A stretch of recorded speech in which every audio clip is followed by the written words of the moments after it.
Welcome to The Breakdown, brought to you by paintballaccess.com. I'm Matty Marshall alongside my co-host Todd Martinez. So on this episode of The Breakdown, we are going to be talking about the Rookie of the Year nominees. It was a pretty crazy year this year. We didn't have a ton of new rookies that came in, but there were 4 standouts. And first up, got to talk about Dimitri Ninios from the world champion San Antonio X Factor squad. Todd, what do you think about Dimitri's performance this season? Well, I got to start off with it was kind of a tough season for him just because of the way X Factor played all year. You know, they struggled with penalties for the first 4 events and kind of didn't really get it together. But, I mean, Demetrius was on the same side, on that snake side of the field for X Factor that was getting a lot of those penalties and kind of suffered the wrath, you know, of that red flag a bunch of times. But I felt like when he was able to get in there and be effective, and honestly, maybe could have been used a little bit more. We saw how he was using World Cup up the middle and on the snake. Could have been used a little bit more in their attacking aggressive game plans. But I thought that he had a pretty good season overall. I thought that, you know, he played above average. And that's really, unless you have a guy that's coming straight into the league that's just a knockout superstar, you know, if somebody can come in and not spend a lot of time making rookie mistakes and trying to learn on the fly, a guy that can come in and be consistent for you and get you kills, I thought he did a really good job of that, just being a good team player, doing what the coaching staff asked him, and just being solid for X Factor. Yeah, Dimitri definitely had a really solid season. He's pretty polished. Dimitri came in very polished. He's a young guy, but he spent a lot of time grinding through the divisional ranks, and you could tell. You definitely could tell that, and you could see it in the roster. Watch the roster from Planet Eclipse, and you could see that the guys on X Factor believed in him and really felt that he'd be an asset to the team. I think moving forward into the future, that Dimitri is going to have a great future in front of him, recovering from a broken hand that he had. He actually played in World Cup, had a big point in the finals where he made it into the snake and was able to suck some guns up until the push came down the D side. But when you're looking at his numbers, he was ranked 72nd overall, 62nd overall, played 121 points. His G rating, 0.49. Survivability 70%, which is pretty good for a front player. Win rating 46%. He had 1 minor, 3 major penalties, 49 confirmed kills on the year. So Dimitri, I think, is one of those guys. He's got a really good head on his shoulders, and I think moving forward, you know, he could be one of the stars in the league. I think that any one of the guys that are the Rookie of the Year nominees could potentially be stars, but it's really going to be up to them and their teams. You know, how hard are they going to work to cultivate their talent, put that time in? I know they put a lot of time just to get here. So let's move on to the next one. And Todd, I think you're going to be pretty familiar with this guy, Luis Munoz from Omaha, Omaha Vicious. So talk to us about Luis. I mean, Luis, we did a podcast with him. He's a great kid. He's got a crazy story. He comes from a family of circus gypsy performers. That's no joke. Listen to the podcast.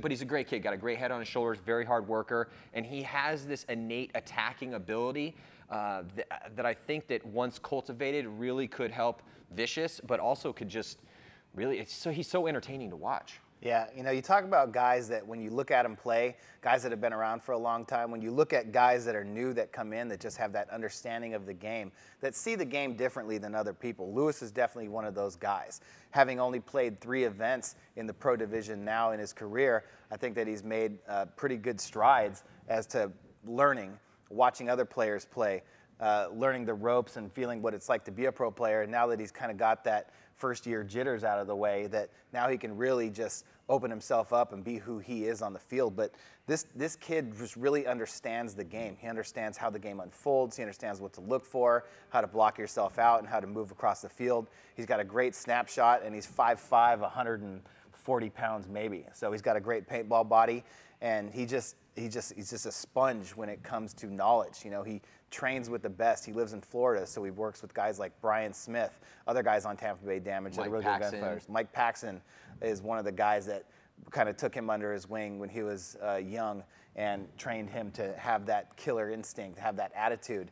And I think that Luis Munoz is definitely going to be one of the stars in this league coming up. But you know, everything gets better with experience. So he just needs to get more time, get more reps on the field, and continue to learn and have an open mind. And I think he's going to be a stud in this league. I think the thing with Munoz that impresses me the most is, one, his ability to attack and the attacking mindset that he has. Watched him at the NCPA college championships where his team, Florida Gulf Coast University, took the championship, and it was a lot of because of London Lewis and Luis Munoz. Those 2 players, I mean, they got a great squad of dudes on that team, but man, to watch Munoz do what he was doing, and I understand that that's against college level, but then you picked him up from that, brought him onto the team. I just think he's got a big future in front of him as long as he continues to work hard, pushes that aggressive envelope, learns from his mistakes. And the most important thing about Munoz is he has that chip on his shoulder. He has that intensity that you can't teach. You can't teach that desire to get better, that desire to win. That desire just exists in you or it doesn't exist in you. It can be cultivated, but still, I think Munoz has that. And let's move on to somebody who I believe also has an intense desire to do well. He was on a very successful team this year, and this guy came up playing pump. He played a lot of pump and was very, very aggressive, had a very aggressive mindset as he was pushing forward in the divisional ranks to even get spotted, to get on the team that he's on right now. I'm talking about Blake Yarber from San Diego Dynasty. Blake Yarber, he was ranked 23rd overall, which is really high for a rookie. He did play one event last year with San Diego Dynasty. He played World Cup with them. But, man, he played 105 points this year, G rating .71, 76% survivability, win rating 61.86%. He had 1 minor, 4 major penalties, so a little rough around the edges there on the penalties. 75 total kills for him. Your thoughts on Blake Yarber? Well, I was fortunate enough to be from Southern California, as Blake Yarber was as well, and I've got to watch him play before he got on Dynasty, before he was playing with like a really legitimate team. And I always saw him, but it's hard sometimes to get an opportunity, to get a chance to play with better players and get a chance to play with a team like Dynasty. But, I was fortunate enough to watch Blake play as he played with a team called Gat Factory, which played like the WCPPLs. So I wasn't like watching him going, man, that guy's going to be the next stud, but I knew that there was something about him that I really liked. And Dynasty gave him that chance and gave him that opportunity to get in there and show what he was worth. And I think it was awesome because he took that opportunity and just went full speed ahead. I like his attitude. I think he's a really good kid that just wants to be there and win and play paintball. And he does have that killer instinct as well. We see him. First event was the World Cup. That's why he's still eligible here to be Rookie of the Year this year. His first event was World Cup in 2012. And right off the bat, he was up in the Doritos, flying down there. Great compliment to Dalton Vanderbilt for Dynasty. And then he's got guys behind him like Oliver Lang, Ryan Greenspan, Yosh Rao that can really mold him to where all he's got to do is just get up there and do his job. And I thought he did a good job of getting up there and doing his job. And now that he's got a little bit more experience, he's able to play more of his game. He's more comfortable. And I think that if he just sticks with that, cuts down on some of these penalties that he's gotten, that he'll be a really solid player in this league as well. Yeah, I mean, I have to, full disclosure, I'm a little biased towards Blake. He came on this epic backpacking trip that me and Yosh and some friends go on every year, Yosh Rao from Dynasty. And so Yosh invited Blake with us this year. And once we got into the mountains going up, these crazy passes and for days and doing tons of miles back there, Blake's a stud, man. He's got a great head on his shoulders. He's always happy regardless of what the situation is or what's going on. And I didn't really know him too well, but I became a really big Blake Yarber fan kind of after spending some time with him. I think Blake's got a great future in front of him as well. All these guys do, obviously. We wouldn't even be talking about him right now if these guys didn't have really good futures in front of him. But I think he's already an asset for Dynasty because he does give Dalton a good rest. I mean, Dalton's the one on the Dorito side for Dynasty. Dalton's really, really, really good. And he's been a big player for them, a big impact player for Dynasty for years now. But, hey, man, you can't play every point.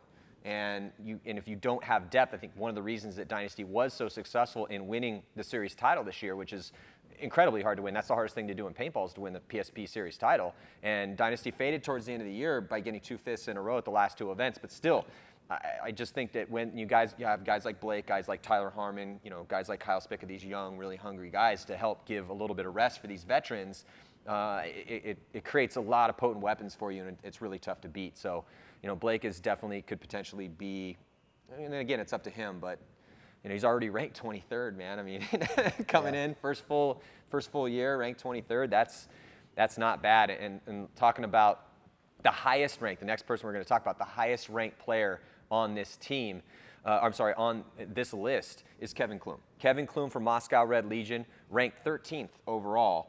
And, every one of these guys has a different narrative through the year, different story, different things that happen to them and to their teams, which does make this runoff between these 4 guys for Rookie of the Year, I think, pretty interesting.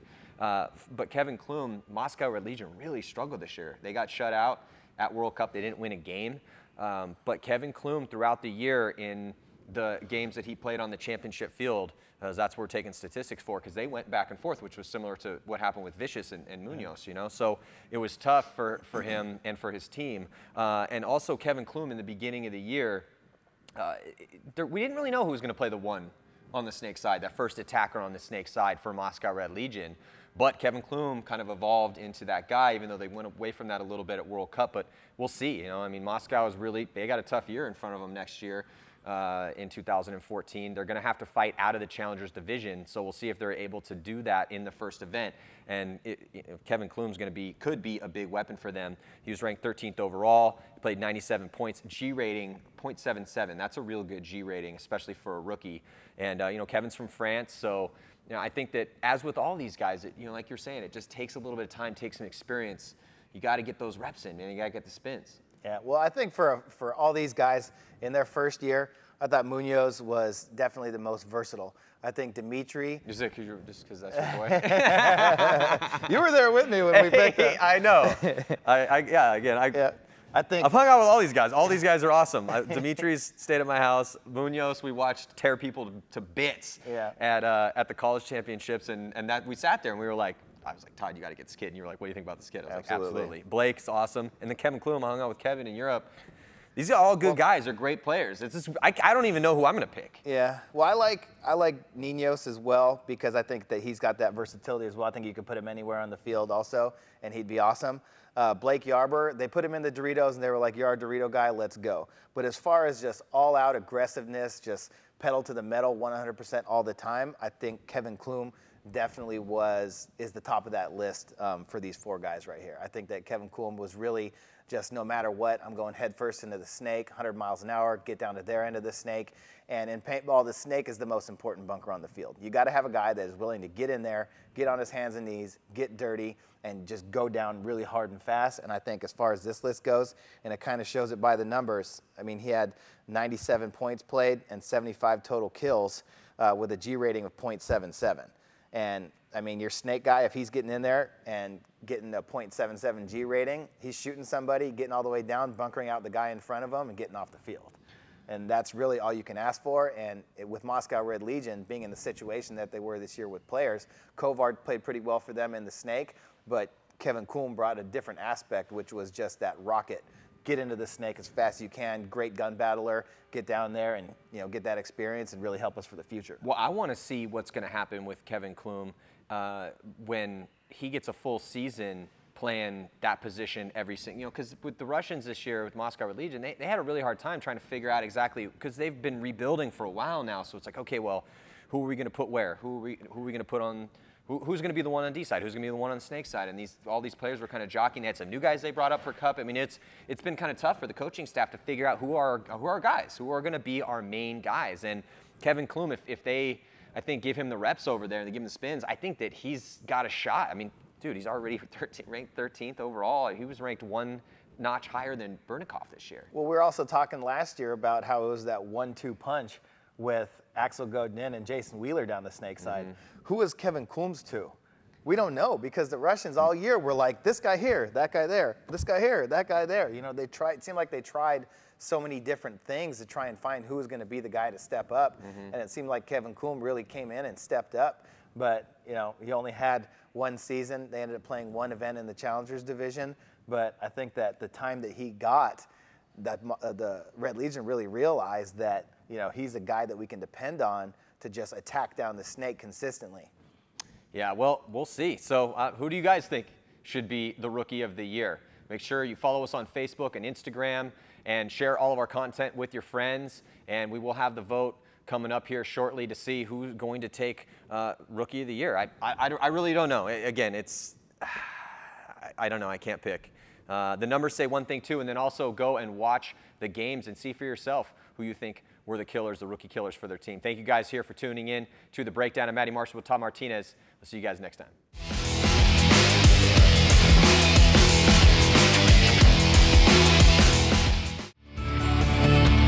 How many countries I've visited, how many miles you've traveled, how many paintballs you've shot at different people, how much baby powder I've used, how many hotels we've trashed, how many places I've driven, how many guns I've gone through, how much I love the game.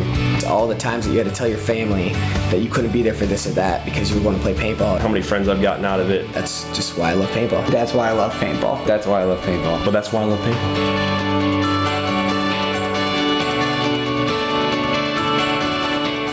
There are massive opportunities, both with the sport of paintball and for your business. If we are successful in taking our sport to another level, unite with Paintball Access in our quest to elevate paintball and broadcast it to the world. There are advertising packages available for any size business. Join us. Advertise with PBA and help us change the sport for the better forever.